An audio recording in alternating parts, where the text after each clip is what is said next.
ఎలా ఉన్నారు అందరూ? Welcome back to my channel. ఈరోజు నేను చూపించే రెసిపీ వచ్చేసి టమాటాలు పండుమిర్చి చట్నీ అండి. టమాటాలు 1/2 కేజీ, పండుమిర్చి 1/4 కేజీ, 50 గ్రామ్స్ చింతపండు, 50 గ్రామ్స్ సాల్ట్ అండి. దీంట్లో టమాటాలు పండుమిర్చి వాష్ చేసేసుకొని క్లాత్తో తుడిచేసి 1/2 అవర్ అన్న ఆరబెట్టుకోవాలి. తొడాలు తీసేసి ఇట్లా పీసెస్ లాగా కట్ చేసుకోవాలి. పండుమిర్చిని కట్ చేసుకోవాలి, టమాటాలు కూడా కట్ చేసుకోవాలండి. టమాటాలు కూడా కట్ చేసి సపరేట్ బాక్సెస్లో వేసుకోవాలి. చింతపండులో పీసులు లేకుండా, విత్తనాలు లేకుండా మొత్తం క్లీన్ చేసి పెట్టుకోవాలి.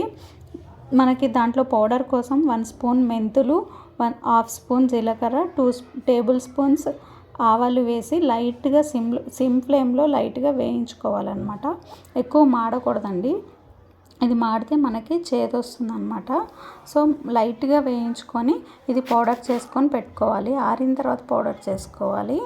ఇంకో బాండీ తీసుకొని దీంట్లో 1 స్పూన్ ఆయిల్ వేసుకొని పండుమిర్చిని ఫ్రై చేసుకోవాలి. లైట్గా ఫ్రై చేయాలి, మరీ ఎక్కువసేపు అవసరం లేదు. డైరెక్ట్గా అయినా మిక్సీ వేసుకోవచ్చు, కానీ ఇట్లా వేస్తే బాగా టేస్ట్ ఉంటుందన్నమాట. అందుకని నేను ఫ్రై చేసి వేస్తున్నాను.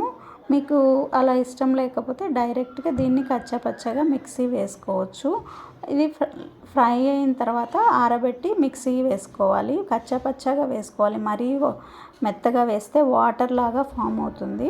అదే బాండీలో ఇంకో స్పూన్ ఆయిల్ వేసుకొని టమాటాలు కట్ చేసి పెట్టుకున్నాం కదండి, ఆ టమాటాలని ఫ్రై చేసుకోవాలి. కొద్దిగా వాటర్ మెత్తగా అయిన తర్వాత దీంట్లోనే ఆల్రెడీ చింతపండు ఉంది కదా, ఆ చింతపండుని వేసి ఫ్రై చేయాలి. ఈ చింతపండులో వచ్చే వాటరు, టమాటాస్లో వచ్చే వాటరుకి టమాటాలు బాగా మగ్గుతాయి. మధ్య మధ్యలో దాన్ని ఇట్లా ప్రెస్ చేస్తూ ఉంటే ఇంకా మెత్తగా అవుతాయి. ఈ పేస్ట్ మాడకుండా మధ్యలో తిప్పుతూ ఉండాలి. ఇక్కడ ఆరిపోయినాయండి ఇవి. నేను కచ్చాపచ్చగా మిక్సీ వేసాను. అదే జార్లో టమాటాలు కూడా వేసి సాల్ట్ వేసేసి మిక్సీ పట్టుకోవాలి. ఈ టమాటాను చింతపండు పేస్టు బాగా మెత్తగా మిక్సీ చేయాలన్నమాట.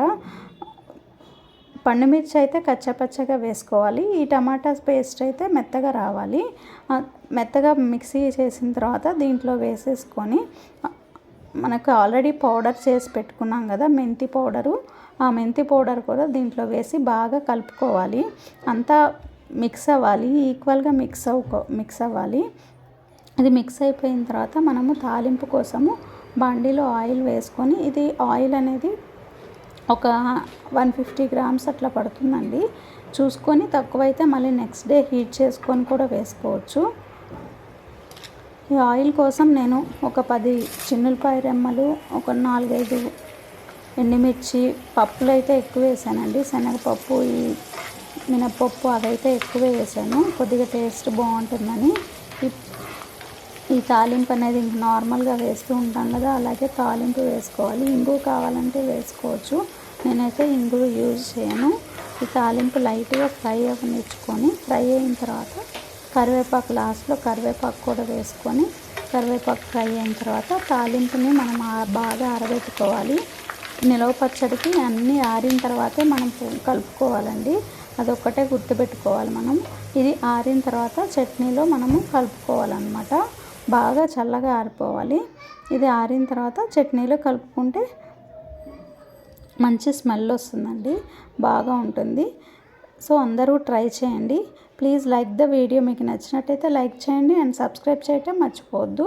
Please subscribe the channel. Thank you so much for watching till and thank you.